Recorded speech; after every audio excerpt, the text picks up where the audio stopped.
Ka Environment Committee jong ka Bthah ka jala hak dieng ka Bthah gibot pinya jong ka district West Kasil sebakin Khang no shwai jingtre kam jong ki Karkhana ki bodan hakati kathan ki bola sutri kam bian ya kan ye la ya thu ro khot ka committee ba hm champliang upadi ru ameli ka mosram hadien ka jelang jong ka committee apa benrap lang chairman ka committee ba sk son ulo ong ba hadien kan ye ki bor badai pe kin salai banjurep ye ki Karkhana ba lada ki biang ki la ban ailat ba kin tre kam nak ban talai banai bat hadien kan ye pat kin salai banjurep biang yakor kom tre kam ka committee ka lai kran ru halor pabun ki issue kun thup ye ki jingjabo Kabomi na Fero Alloy Limited Haruyang Kumju Eki Karkhana Halaterke Kachingpun Kalam Yeki Dieng Hasang Menbat Kiwi.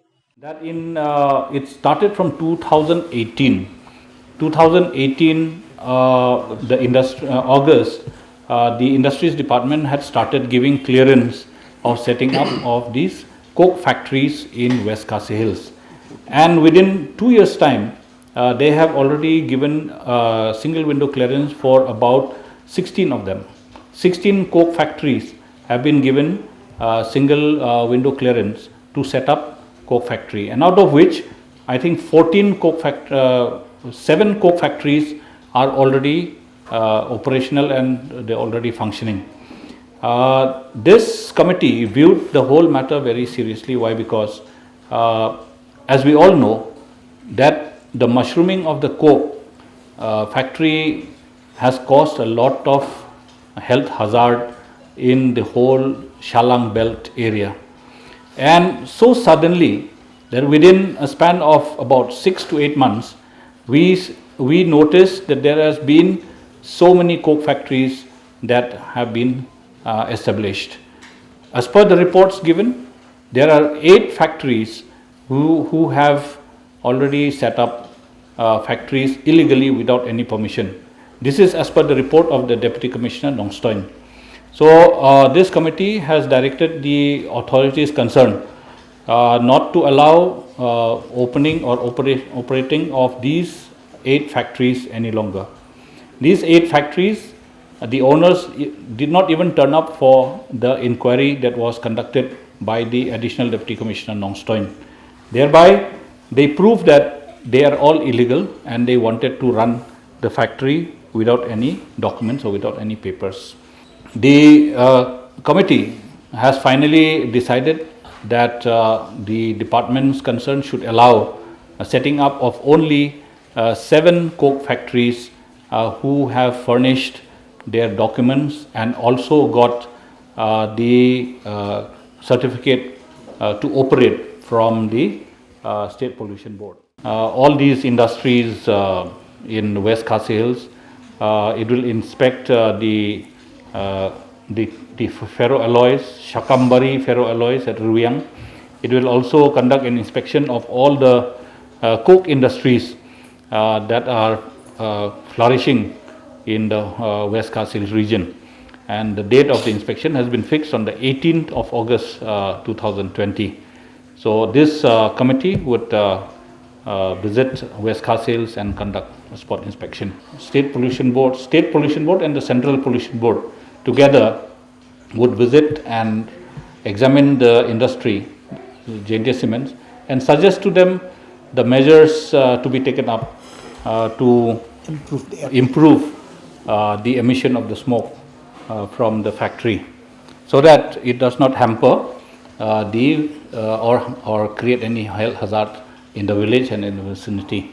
Therefore, this was discussed, and the State Pollution Board has given the justification for the smoke emission. He said that the reason is because this factory has been closed for quite a long time. Yes. During this lockdown period, and therefore when you restart the furnace and restart the engines, at that point of time there is a tendency of smoke being emitted at a higher level, and therefore that was the reason given. There are 4 categories of industrial sector. One is red, one is orange, one is green, and one is white, depending on the pollution potential of the industries. Coke factory falls under the red category. So setting up of any industrial unit under the red category required to apply for the consent to establish, they call it CTE, from the Pollution Control Board. After they get the consent to establish, then they can go ahead for the civil construction, then other infrastructure. After they have finished that, they will apply for consent to operate. The officer from the Pollution Control Board will go and inspect the infrastructure created by them, then the other pollution control measures, control devices put up by them, and after they are satisfied with that, they give the consent to operate. And that consent to operate is valid only for 3 months. After 3 months, the Pollution Control Board again depute officials to go and inspect and then collect samples for waste, air, water, and to analyze in their laboratory if the waste collected by them is within the permissible limit.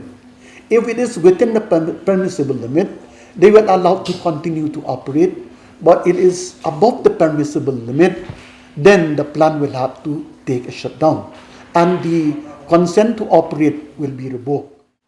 We also discussed the EIA draft of 2020, which was placed, and I think Government of India has given an extended time till the 11th of August for every state government or any organization to give their views and comments. And the Principal Secretary Forest had explained that they are going to have a discussion very soon at the government level to take a stand as to which are the issues for them to be taken up. From the committee, we also expressed one or two issues, and that was that the government should also suggest that the 6th schedule area are to be also given considerable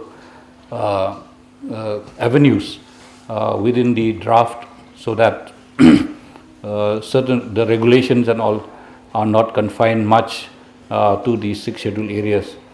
There was also suggestion that the minor minerals within the state should also be given a considerable considered view, because many of our rural area people depend on the sand mining, they depend on the extraction of minor minerals, and that is because is their livelihood.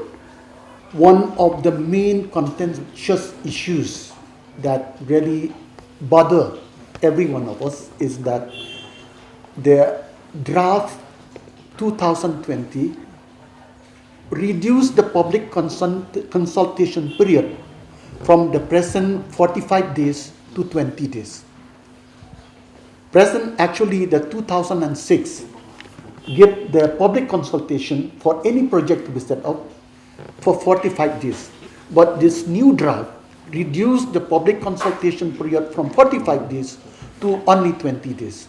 And there are certain projects that need not consult the public. So this is a very contentious issue that we have requested the government of the day to take a call, take a stand, and put up a suggestion to the Ministry of the Environment, Forest and Climate Change for taking these issues into consideration. Our honourable member from Umroi, George Lindo, had given a suggestion that in future such forests which are very close to the town and which are very good habitat for birds and for catchment areas should be protected, and therefore he has also appealed to the forest department to come up with proposals or policy wherein such forests should be declared as protected just not the Upper Shillong or the Shillong Peak Forest, but other such forests throughout the state should also be protected.